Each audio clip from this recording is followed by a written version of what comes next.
বন্ধুরা, স্বাগতম সবাইকে। বর্তমান বিশ্ব রাজনীতিতে ভেনেজুয়েলা একটি অত্যন্ত আলোচিত নাম।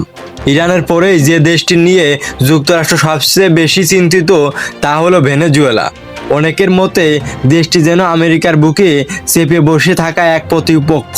মাঝে মধ্যেই ভেনেজুয়েলার যুদ্ধবিমানগুলো নিজেদের আকাশসীমা ও জলসীমা লঙ্ঘনের অভিযোগে মার্কিন যুদ্ধজাহাজ ও যুদ্ধবিমানকে সেখান থেকে সরে যেতে বাধ্য করে। কারণ যুক্তরাষ্ট্র সবসময়ই ভেনেজুয়েলার উপর সামরিক হস্তক্ষেপের সুযোগ খুঁজে বেড়ায়। তবে আশ্চর্যের বিষয় হলো, ভেনেজুয়েলার সামরিক বাহিনীতে একদিকে যেমন রাশিয়ার তৈরি আধুনিক যুদ্ধাস্ত্র রয়েছে, অন্যদিকে এখনও ব্যবহৃত হচ্ছে কিছু পুরনো আমেরিকান যুদ্ধবিমান। আজকের ভিডিওতে আমরা ভেনেজুয়েলার সামরিক সক্ষমতা নিয়ে বিস্তারিত আলোচনা করব। পাশাপাশি ব্যাখ্যা করব কেন এই দেশটি নিয়ে আমেরিকার আগ্রহ এত প্রবল এবং কেন যুক্তরাষ্ট্র সরাসরি ভেনেজুয়েলার উপর হামলা চালাতে সাহস করে না। প্রথমেই আসি কেন ভেনেজুয়েলা আমেরিকার নজরে। এটার আসল কারণ একটাই, তেল। পৃথিবীর সবচেয়ে বেশি তেলের রিজার্ভ আছে ভেনেজুয়েলার, প্রায় 300 বিলিয়ন ব্যারেল। অন্যদিকে সৌদি আরবের আছে 269 বিলিয়ন ব্যারেল। অর্থাৎ ভেনেজুয়েলা তেলের ভান্ডার দখল নিতে পারলে আমেরিকার আরও প্রভাব বাড়বে।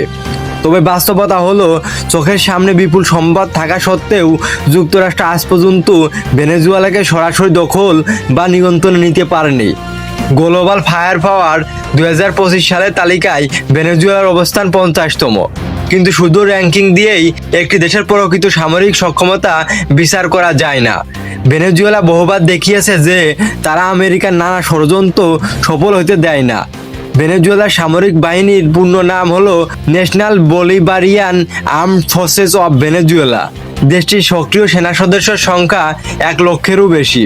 এর পাশাপাশি রয়েছে 3 মিলিয়নের বেশি মিলিশিয়া বাহিনী, যারা প্রয়োজন পড়লে অস্ত্র হাতে নিয়ে যুদ্ধের জন্য প্রস্তুত। এই বিশাল জনবলকে মোকাবেলা করলে মার্কিন সেনারা কার্যত ভাড়াটে বাহিনীর মতোই সীমাবদ্ধ হয়ে পড়বে। ভেনেজুয়েলার স্থলবাহিনীর কাছে রয়েছে রাশিয়ার তৈরি আধুনিক T-72 ট্যাঙ্ক। পাশাপাশি তারা ব্যবহার করছে ফ্রান্সে নির্মিত AMX-30 ট্যাঙ্কও। দেশটির হাতে রয়েছে শতাধিক কামান ও আর্টিলারি ইউনিট। তবে সবচেয়ে ভয়ঙ্কর শক্তি হিসেবে ধরা হয় রাশিয়ার তৈরি S-300 আকাশ প্রতিরক্ষা ক্ষেপণাস্ত্র ব্যবস্থা, যা ভেনেজুয়েলার আকাশসীমাকে মার্কিন যুদ্ধবিমান থেকে সুরক্ষিত রাখে। বিমান বাহিনী ভেনেজুয়েলার সবচেয়ে ভরসার জায়গা। তাদের হাতে রয়েছে 12টি সুখোই 30 MK2, যা ল্যাটিন আমেরিকার মধ্যে সবচেয়ে ভয়ঙ্কর যুদ্ধবিমান। এর সামনে আমেরিকার জাহাজ পর্যন্ত আসতে ভয় পায়। পাশাপাশি আছে আমেরিকার তৈরি F-16 যুদ্ধবিমান। আশ্চর্যের ব্যাপার হলো, যেসব F-16 যুদ্ধবিমান একসময় আমেরিকা গর্ব করে বিক্রি করেছিল, আমেরিকার ভয়ের কারণ হয়ে দাঁড়িয়েছে। নৌবাহিনীর দিক দিয়ে ভেনেজুয়েলা ছোট হলেও যথেষ্ট কার্যকর। তাদের হাতে রয়েছে জার্মানির তৈরি টাইপ 209 সাবমেরিন, যা পানির নিচ থেকে আমেরিকার যুদ্ধজাহাজ ডুবিয়ে দিতে সক্ষম। এছাড়া ফ্রিগেট, করভেট ও পেট্রোল শিপ মিলিয়ে প্রায় 50টির মতো নৌযান রয়েছে। সম্প্রতি ভেনেজুয়েলা অবৈধ শিপইয়ার্ড ভেঙে দিয়েছে, যেগুলো আমেরিকা সমর্থিত মাদক চক্র ব্যবহার করত। অর্থাৎ শুধু প্রতিরক্ষা নয়, তারা দেশের ভিতর থেকেও শত্রু পরিষ্কার করছে। ভেনেজুয়েলা একা নয়, এদেশের পাশে সবসময় দাঁড়িয়ে আছে ইরান, রাশিয়া, চীন আর উত্তর কোরিয়া। ইরান যেমন আমেরিকার অবরোধের মধ্যেও মাথা নত করেনি, ঠিক তেমনি তারা ভেনেজুয়েলাকে তেল, ড্রোন আর সামরিক প্রযুক্তি দিয়ে সাহায্য করছে। রাশিয়া বছরের পর বছর ভেনেজুয়েলাকে ট্যাঙ্ক, যুদ্ধবিমান আর মিসাইল সিস্টেম সরবরাহ করছে। এখনও রাজনৈতিকভাবে তাদের জোর সমর্থন দিয়ে যাচ্ছে। চীন শুধু অর্থনৈতিক বিনিয়োগই নয়, আধুনিক যুদ্ধ সরঞ্জাম ও প্রযুক্তি দিয়েও ভেনেজুয়েলার পাশে আছে। এমনকি উত্তর কোরিয়াও তাদের মিসাইল প্রযুক্তি আর সামরিক প্রশিক্ষণ দিয়ে সাহায্য করছে। ফলে আমেরিকা যত বড়ই শক্তি হোক, ভেনেজুয়েলার পিছনে যখন এই 4টি শক্তিশালী দেশের সমর্থন আছে, তখন ভেনেজুয়েলাকে দমন করা তাদের জন্য সহজ নয়। বিশেষ করে ইরানের তৈরি ড্রোনগুলো বর্তমানে ভেনেজুয়েলার প্রতিরক্ষা ব্যবস্থায় গুরুত্বপূর্ণ ভূমিকা পালন করছে। ভেনেজুয়েলার বিমান বাহিনীর কাছে রয়েছে ইরানি নির্মিত মোহাজে-6 যুদ্ধ ড্রোন, যা নজরদারি, গোয়েন্দা তথ্য সংগ্রহ এবং প্রয়োজনে আক্রমণ চালাতে সক্ষম। এসব ড্রোন দীর্ঘ সময় আকাশে অবস্থান করে শত্রুর গতিবিধি পর্যবেক্ষণ করতে পারে এবং ক্ষেপণাস্ত্র বহন করে নির্দিষ্ট লক্ষ্যবস্তুতে হামলা চালাতেও পারে। ইরান যেভাবে নিজ দেশে এই ড্রোন প্রযুক্তি ব্যবহার করে যুক্তরাষ্ট্র ও ইসরায়েলের মোকাবেলা করছে, ঠিক এই প্রযুক্তি তারা এখন ভেনেজুয়েলাকে সরবরাহ করেছে।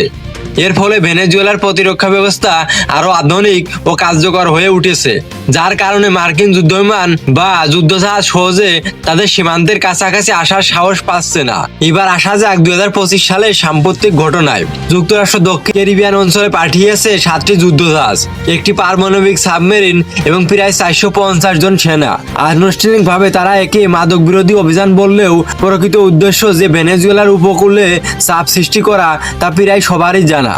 কিন্তু এই পদক্ষেপে প্রেসিডেন্ট নিকোলাস মাদুরো মোটেও বিচলিত হননি, বরং পাল্টা প্রতিক্রিয়ায় তিনি সীমান্ত এলাকায় 15,000 সেনা মোতায়েনের নির্দেশ দেন।